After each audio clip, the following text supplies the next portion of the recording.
ನೋಡಿ, ಇವತ್ತೇನಾದ್ರೂ medical emergency ಏನಾದ್ರೂ ಉಂಟಾಗ್ಬಿಡುತ್ತಾ ಅಂತ. ಯಾಕಂತಂದ್ರೆ ಈ ಫಾರ್ಮಸಿ ವಿರುದ್ಧ ಇಂದು ಒಂದು ದೇಶಾದ್ಯಂತ ಪ್ರತಿಭಟನೆ ಆಗ್ತಾ ಇದೆ. ಸೊ ಅಖಿಲ ಭಾರತ ಔಷಧಿ ವ್ಯಾಪಾರಿಗಳಿಂದ ಬಂದ್ಗೆ ಕರೆ ನೀಡಲಾಗಿರೋದು. ಕರ್ನಾಟಕದಲ್ಲೂ ಕೂಡ ಈ ಮೆಡಿಕಲ್ ಎಮರ್ಜೆನ್ಸಿ ಆಗ್ಬಿಡುತ್ತಾ ಅಂತ. ಮೆಡಿಕಲ್ ಶಾಪ್ಗಳಿಂದ ಬೆಂಬಲ ಸಿಗ್ತಾ ಇರೋದು. ಆನ್ಲೈನ್ ಫಾರ್ಮಸಿಗಳ ಹಾವಳಿ ಖಂಡಿಸಿ ಪ್ರತಿಭಟನೆಯನ್ನ ಮಾಡ್ತಾ ಇರೋದು. ನಿನ್ನೆ ಮಧ್ಯರಾತ್ರಿಯಿಂದಲೇ ಮೆಡಿಕಲ್ ಶಾಪ್ಗಳು ಕ್ಲೋಸ್ ಆಗಿದೆ. ಕರ್ನಾಟಕದಲ್ಲೂ ಕೂಡ ಮೆಡಿಕಲ್ ಶಾಪ್ನಿಂದ ಬೆಂಬಲ ಸಿಗ್ತಾ ಇದೆ. ರಾಜ್ಯದಲ್ಲಿ ಮೆಡಿಕಲ್ ಶಾಪ್ ಬಂದ್ಗೆ ಮಿಶ್ರ ಪ್ರತಿಕ್ರಿಯೆ ವ್ಯಕ್ತ ಆಗ್ತಾ ಇದೆ. ಕೆಲವರು ಸಪೋರ್ಟ್ ಮಾಡ್ತಾ ಇದ್ದಾರೆ, ಕೆಲವರು ನಮ್ ಜನ ಗೊತ್ತಲ್ಲ ನಮ್ಗೆ ಯಾಕೆ ಅನ್ಕೊಂಡು ಸುಮ್ಮನಿರೋರು. ಆ ತರ ಸುಮ್ಮನೆ ಇದ್ದಾಗ ಅದು ಮೆಡಿಕಲ್ ಮಿಶ್ರ ಪ್ರತಿಕ್ರಿಯೆ ಈ ಬಂದ್ಗೆ ಗಮನಿಸ್ತಾ ಇದ್ದೀರಿ. ಈ ಫಾರ್ಮಸಿ ವಿರುದ್ಧ ಪ್ರತಿಭಟನೆ. ಇವತ್ತೆಲ್ಲವೂ ಕೂಡ ಇಂಟರ್ನೆಟ್ ಯುಗ, ಎಲ್ಲವೂ ಕೂಡ ಆನ್ಲೈನ್ ಯುಗ. ಯಾವ ರೀತಿ ಆಗ್ತಾ ಇದೆ ಅಂತಂದ್ರೆ ಇವತ್ತು ನೀವು ಮೆಡಿಕಲ್ ಹೋಗ್ಬೇಕು ಅಂತಿಲ್ಲ, ಮಾಡ್ತಾರೆ, ಮನೆಗೆ ಬರುತ್ತೆ. ಆನಂತರ ಅದೇ ಈಗ ಇವ್ರು ಹೇಳ್ತಿರೋದೇನಂತ ಹೇಳಿದ್ರೆ ಅದ್ರ ಎಕ್ಸ್ಪೈರಿ ಡೇಟ್ ಏನು, ಅದರ ಕ್ವಾಲಿಟಿ ಏನು, ಇವರು ನೋಡಿ ದೊಡ್ಡ ದೊಡ್ಡ ಮಾತ್ರೆಗಳನ್ನ ಇವರು ಕಡಿಮೆ ಬೆಲೆ ಕೊಟ್ಬಿಡ್ತಾರೆ ಅಂತ. ಮೊನ್ನೆ ಮೈಸೂರಲ್ಲಿ ಒಂದು ವರದಿ ಇದೆ, ಇದಕ್ಕೆ ಸಂಬಂಧಪಟ್ಟಂತೆ ನೋಡ್ಕೊಂಬರೋಣ. ಈ ಫಾರ್ಮಸಿಯನ್ನ ಖಂಡಿಸಿ ಈಗಾಗಲೇ ಏನು ದೇಶದಾದ್ಯಂತ ಮೆಡಿಕಲ್ ಸ್ಟೋರ್ನ ಮಾಲೀಕರುಗಳು ಏನು ಒಂದು ಇವತ್ತು ಮೆಡಿಕಲ್ ಸ್ಟೋರ್ನ ಬಂದ್ ಮಾಡ್ತೀವಿ ಅಂತ ಹೇಳಿ ಈಗಾಗಲೇ ಕರೆಯನ್ನು ಕೊಟ್ಟಿದ್ರು. ಈ ಒಂದು ಬಂದ್ಗೆ ಮೈಸೂರಿನಲ್ಲಿ ನೀರಸ ಪ್ರತಿಕ್ರಿಯೆ ವ್ಯಕ್ತ ಆಗ್ತಾ ಇರುವಂತದ್ದು. ಬದಲಾಗಿ ನೈತಿಕವಾಗಿ ಬೆಂಬಲ ಘೋಷಣೆ ಮಾಡಿದ್ದಾರೆ.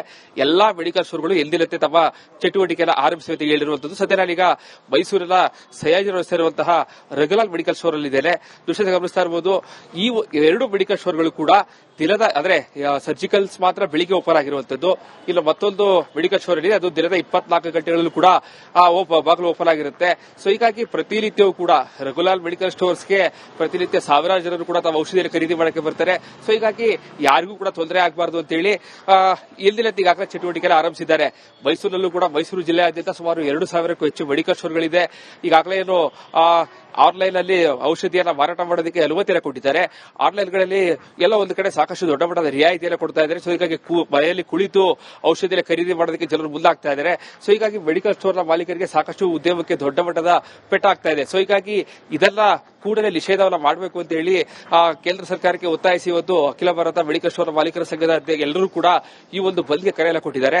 ಮೈಸೂರಿನಲ್ಲಿ ಬಂದ್ಗೆ ಯಾವುದೇ ರೀತಿಯಾದಂತಹ ಬೆಂಬಲ ವ್ಯಕ್ತ ಆಗ್ತಾ ಇಲ್ಲ, ಬದಲಾಗಿ ನೈತಿಕ ಬೆಂಬಲ ಘೋಷಣೆ ಮಾಡಿದ್ದಾರೆ. ಕೆಲಸ ಮಾಡುವಂತಹ ಸಂದರ್ಭದಲ್ಲಿ ಸಿಬ್ಬಂದಿಗಳು ಕಪ್ಪು ಪಟ್ಟಿಯನ್ನು ಧರಿಸಿ ನಾವು ಕೆಲಸವನ್ನ ಮಾಡ್ತೀವಿ ಅಂತ ಹೇಳಿದ್ದಾರೆ. ಸೊ ಹೀಗಾಗಿ ಮೈಸೂರು ಜಿಲ್ಲೆಯಾದ್ಯಂತ ಇರುವಂತಹ ಬಹುತೇಕ ಎಲ್ಲಾ ಮೆಡಿಕಲ್ ಸ್ಟೋರ್ಗಳು ಎಂದಿನಂತೆ ಕಾರ್ಯ ಚಟುವಟಿಕೆಯನ್ನ ಈಗಾಗಲೇ ಆರಂಭಿಸಿರುವಂತದ್ದು. ಜೊತೆಗೆ ಈಗಾಗಲೇ ಮೈಸೂರು ಜಿಲ್ಲೆಯಲ್ಲಿ ಇವತ್ತು ಎಲ್ಲ ಒಂದು ಕಡೆ ದೊಡ್ಡ ಮಟ್ಟದ ತೊಂದರೆ ಆಗುತ್ತೆ ಅಂತ ಹೇಳಿ ಎಲ್ಲರೂ ಕೂಡ ಅನ್ಕೊಂಡಿದ್ರು. ಆದ್ರೆ ಮೆಡಿಕಲ್ ಔಷಧಿ ಅಂಗಡಿಯ ಮಾಲೀಕರೆಲ್ಲರೂ ಕೂಡ ಜನರಿಗೆ ತೊಂದರೆ ಆಗಬಾರದು, ಬದಲಾಗಿ ನಾವು ನೈತಿಕ ಬೆಂಬಲ ಕೊಟ್ಟಿದ್ದೇವೆ. ಸೊ ಕೇಂದ್ರ ಸರ್ಕಾರ ನಮ್ಮ ಕಷ್ಟಗಳನ್ನ ಕೂಡಲೇ ಬಗೆಹರಿಸಬೇಕು ಅನ್ನುವಂತಹ ಆಗ್ರಹವನ್ನು ಕೂಡ ಮಾಡ್ತಾ ಇರುವಂತದ್ದು. ಕ್ಯಾಮರಾ ಪರ್ಸನ್ ಸಚಿನ್ ಜೊತೆಗೆ ವಿನೋದ್ ಪಡವಾರಳ್ಳಿ, ಪ್ರಭು ಕನ್ನಡ, ಮೈಸೂರು. ನೋಡಿ, ಇವತ್ತೇನಾದ್ರೂ ಮೆಡಿಕಲ್ ಎಮರ್ಜೆನ್ಸಿ ಏನಾದ್ರೂ ಉಂಟಾಗ್ಬಿಡುತ್ತಾ ಅಂತ. ಯಾಕಂತಂದ್ರೆ ಈ ಫಾರ್ಮಸಿ ವಿರುದ್ಧ ಇಂದು ಒಂದು ದೇಶಾದ್ಯಂತ ಪ್ರತಿಭಟನೆ ಆಗ್ತಾ ಇದೆ. ಸೊ ಅಖಿಲ ಭಾರತ ಔಷಧಿ ವ್ಯಾಪಾರಿಗಳಿಂದ ಬಂದ್ಗೆ ಕರೆ ನೀಡಲಾಗಿರೋದು. ಕರ್ನಾಟಕದಲ್ಲೂ ಕೂಡ ಈ ಮೆಡಿಕಲ್ ಎಮರ್ಜೆನ್ಸಿ ಆಗ್ಬಿಡುತ್ತಾ ಅಂತ.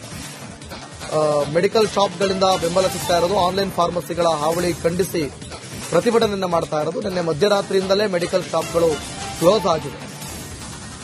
ಕರ್ನಾಟಕದಲ್ಲೂ ಕೂಡ ಮೆಡಿಕಲ್ ಶಾಪ್ನಿಂದ ಬೆಂಬಲ ಸಿಗ್ತಾ ಇದೆ.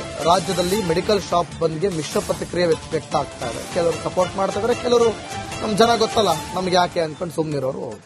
ಆ ತರ ಸುಮ್ಮನೆ ಇದ್ದಾಗ ಅದು ಮೆಡಿಕಲ್ ಮಿಶ್ರ ಪ್ರತಿಕ್ರಿಯೆ ಈ ಬಂದ್ಗೆ ಗಮನಿಸ್ತಾ ಇದ್ದೀರಿ. ಈ ಫಾರ್ಮಸಿ ವಿರುದ್ಧ ಪ್ರತಿಭಟನೆ. ಇವತ್ತೆಲ್ಲವೂ ಕೂಡ ಇಂಟರ್ನೆಟ್ ಯುಗ, ಎಲ್ಲವೂ ಕೂಡ ಆನ್ಲೈನ್ ಯುಗ.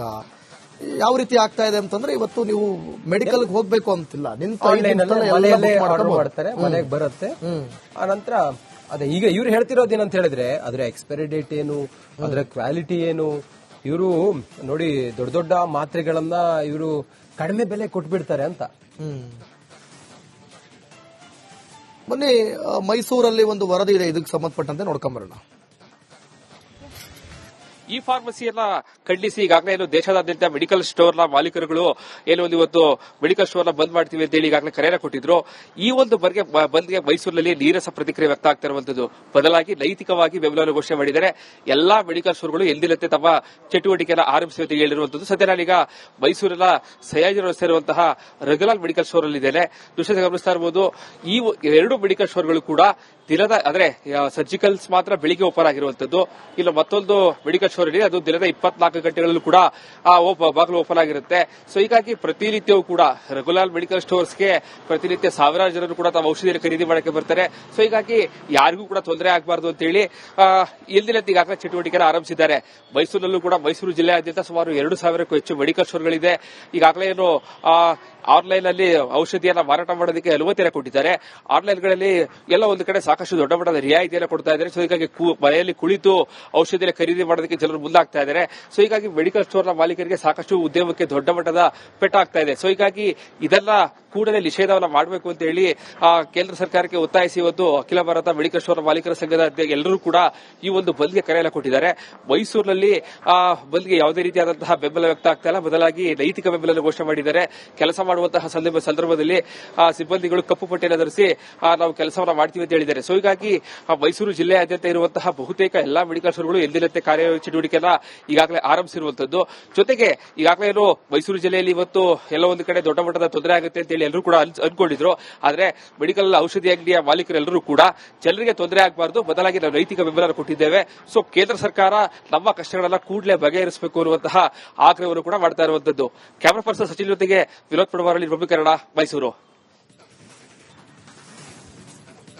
ನೋಡಿ, ಇವತ್ತೇನಾದ್ರೂ ಮೆಡಿಕಲ್ ಎಮರ್ಜೆನ್ಸಿ ಏನಾದ್ರೂ ಉಂಟಾಗ್ಬಿಡುತ್ತಾ ಅಂತ. ಯಾಕಂತಂದ್ರೆ ಈ ಫಾರ್ಮಸಿ ವಿರುದ್ಧ ಇಂದು ಒಂದು ದೇಶಾದ್ಯಂತ ಪ್ರತಿಭಟನೆ ಆಗ್ತಾ ಇದೆ.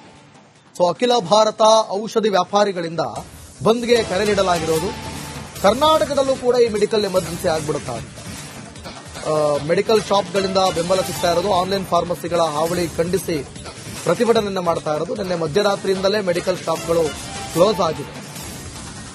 ಕರ್ನಾಟಕದಲ್ಲೂ ಕೂಡ ಮೆಡಿಕಲ್ ಶಾಪ್ನಿಂದ ಬೆಂಬಲ ಸಿಗ್ತಾ ಇದೆ. ರಾಜ್ಯದಲ್ಲಿ ಮೆಡಿಕಲ್ ಶಾಪ್ ಬಂದ್ಗೆ ಮಿಶ್ರ ಪ್ರತಿಕ್ರಿಯೆ ವ್ಯಕ್ತ ಆಗ್ತಾ ಇದೆ. ಕೆಲವರು ಸಪೋರ್ಟ್ ಮಾಡ್ತಾ ಇದ್ದಾರೆ, ಕೆಲವರು ನಮ್ಮ ಜನ ಗೊತ್ತಲ್ಲ ನಮ್ಗೆ ಯಾಕೆ ಅನ್ಕೊಂಡು ಸುಮ್ಮನಿರೋರು. ಆ ತರ ಸುಮ್ಮನೆ ಇದ್ದಾಗ ಅದು ಮೆಡಿಕಲ್ ಮಿಶ್ರ ಪ್ರತಿಕ್ರಿಯೆ ಈ ಬಂದ್ಗೆ. ಗಮನಿಸ್ತಾ ಇದ್ದೀರಿ, ಈ ಫಾರ್ಮಸಿ ವಿರುದ್ಧ ಪ್ರತಿಭಟನೆ. ಇವತ್ತೆಲ್ಲವೂ ಕೂಡ ಇಂಟರ್ನೆಟ್ ಯುಗ, ಎಲ್ಲವೂ ಕೂಡ ಆನ್ಲೈನ್ ಯುಗ. ಯಾವ ರೀತಿ ಆಗ್ತಾ ಇದೆ ಅಂತಂದ್ರೆ ಇವತ್ತು ನೀವು ಮೆಡಿಕಲ್ ಹೋಗ್ಬೇಕು ಅಂತಿಲ್ಲ, ಮಾಡ್ತಾರೆ, ಮನೆಗೆ ಬರುತ್ತೆ. ಆನಂತರ ಅದೇ ಈಗ ಇವ್ರು ಹೇಳ್ತಿರೋದೇನಂತ ಹೇಳಿದ್ರೆ ಅದರ ಎಕ್ಸ್ಪೈರಿ ಡೇಟ್ ಏನು, ಅದರ ಕ್ವಾಲಿಟಿ ಏನು, ಇವರು ನೋಡಿ ದೊಡ್ಡ ದೊಡ್ಡ ಮಾತ್ರೆಗಳನ್ನ ಇವರು ಕಡಿಮೆ ಬೆಲೆ ಕೊಟ್ಬಿಡ್ತಾರೆ ಅಂತ. ಬನ್ನಿ, ಮೈಸೂರಲ್ಲಿ ಒಂದು ವರದಿ ಇದೆ, ಇದಕ್ಕೆ ಸಂಬಂಧಪಟ್ಟಂತೆ ನೋಡ್ಕೊಂಬರೋಣ. ಈ ಫಾರ್ಮಸಿಯನ್ನ ಖಂಡಿಸಿ ಈಗಾಗಲೇ ಏನು ದೇಶದಾದ್ಯಂತ ಮೆಡಿಕಲ್ ಸ್ಟೋರ್ನ ಮಾಲೀಕರುಗಳು ಏನು ಒಂದು ಇವತ್ತು ಮೆಡಿಕಲ್ ಸ್ಟೋರ್ನ ಬಂದ್ ಮಾಡ್ತೀವಿ ಅಂತ ಹೇಳಿ ಈಗಾಗಲೇ ಕರೆಯನ್ನು ಕೊಟ್ಟಿದ್ರು.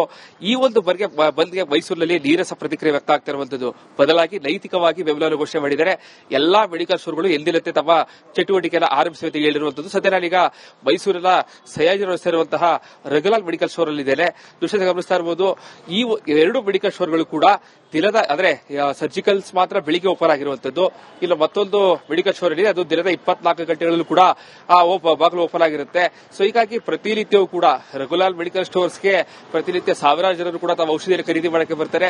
ಸೊ ಹೀಗಾಗಿ ಯಾರಿಗೂ ಕೂಡ ತೊಂದರೆ ಆಗಬಾರದು ಅಂತ ಹೇಳಿ ಎಂದಿನಂತೆ ಈಗಾಗಲೇ ಚಟುವಟಿಕೆಯನ್ನು ಆರಂಭಿಸಿದ್ದಾರೆ. ಮೈಸೂರಿನಲ್ಲೂ ಕೂಡ ಮೈಸೂರು ಜಿಲ್ಲೆಯಾದ್ಯಂತ ಸುಮಾರು 2,000ಕ್ಕೂ ಹೆಚ್ಚು ಮೆಡಿಕಲ್ ಸ್ಟೋರ್ಗಳಿದೆ. ಈಗಾಗಲೇ ಏನು ಆನ್ಲೈನ್ ಅಲ್ಲಿ ಔಷಧಿಯನ್ನ ಮಾರಾಟ ಮಾಡೋದಕ್ಕೆ ಅನುಮತಿಯನ್ನು ಕೊಟ್ಟಿದ್ದಾರೆ. ಆನ್ಲೈನ್ಗಳಲ್ಲಿ ಎಲ್ಲ ಒಂದು ಕಡೆ ಸಾಕಷ್ಟು ದೊಡ್ಡ ಮಟ್ಟದ ರಿಯಾಯಿತಿಯನ್ನು ಕೊಡ್ತಾ ಇದ್ದಾರೆ. ಸೊ ಹೀಗಾಗಿ ಮನೆಯಲ್ಲಿ ಕುಳಿತು ಔಷಧಿಯನ್ನು ಖರೀದಿ ಮಾಡೋದಕ್ಕೆ ಜನರು ಮುಂದಾಗ್ತಾ ಇದ್ದಾರೆ. ಸೊ ಹೀಗಾಗಿ ಮೆಡಿಕಲ್ ಸ್ಟೋರ್ನ ಮಾಲೀಕರಿಗೆ ಸಾಕಷ್ಟು ಉದ್ಯಮಕ್ಕೆ ದೊಡ್ಡ ಮಟ್ಟದ ಪೆಟ್ಟಾಗ್ತಾ ಇದೆ. ಸೊ ಹೀಗಾಗಿ ಇದೆಲ್ಲ ಕೂಡಲೇ ನಿಷೇಧವನ್ನು ಮಾಡಬೇಕು ಅಂತ ಹೇಳಿ ಕೇಂದ್ರ ಸರ್ಕಾರಕ್ಕೆ ಒತ್ತಾಯಿಸಿ ಇವತ್ತು ಅಖಿಲ ಭಾರತ ಮೆಡಿಕಲ್ ಸ್ಟೋರ್ ಮಾಲೀಕರ ಸಂಘದ ಎಲ್ಲರೂ ಕೂಡ ಈ ಒಂದು ಬಂದ್ಗೆ ಕರೆಯನ್ನು ಕೊಟ್ಟಿದ್ದಾರೆ. ಮೈಸೂರಿನಲ್ಲಿ ಬಂದ್ಗೆ ಯಾವುದೇ ರೀತಿಯಾದಂತಹ ಬೆಂಬಲ ವ್ಯಕ್ತ ಆಗ್ತಾ ಇಲ್ಲ, ಬದಲಾಗಿ ನೈತಿಕ ಬೆಂಬಲ ಘೋಷಣೆ ಮಾಡಿದ್ದಾರೆ. ಕೆಲಸ ಮಾಡುವಂತಹ ಸಂದರ್ಭದಲ್ಲಿ ಸಿಬ್ಬಂದಿಗಳು ಕಪ್ಪು ಪಟ್ಟಿಯನ್ನು ಧರಿಸಿ ನಾವು ಕೆಲಸವನ್ನು ಮಾಡ್ತೀವಿ ಅಂತ ಹೇಳಿದ್ದಾರೆ. ಸೊ ಹೀಗಾಗಿ ಮೈಸೂರು ಜಿಲ್ಲೆಯಾದ್ಯಂತ ಇರುವಂತಹ ಬಹುತೇಕ ಎಲ್ಲಾ ಮೆಡಿಕಲ್ ಸ್ಟೋರ್ಗಳು ಎಂದಿನಂತೆ ಚಟುವಟಿಕೆಯನ್ನ ಈಗಾಗಲೇ ಆರಂಭಿಸಿರುವಂತದ್ದು. ಜೊತೆಗೆ ಈಗಾಗಲೇ ಮೈಸೂರು ಜಿಲ್ಲೆಯಲ್ಲಿ ಇವತ್ತು ಎಲ್ಲ ಒಂದು ಕಡೆ ದೊಡ್ಡ ಮಟ್ಟದ ತೊಂದರೆ ಆಗುತ್ತೆ ಅಂತ ಹೇಳಿ ಹೇಳಿ ಎಲ್ಲರೂ ಕೂಡ ಅನ್ಕೊಂಡಿದ್ರು.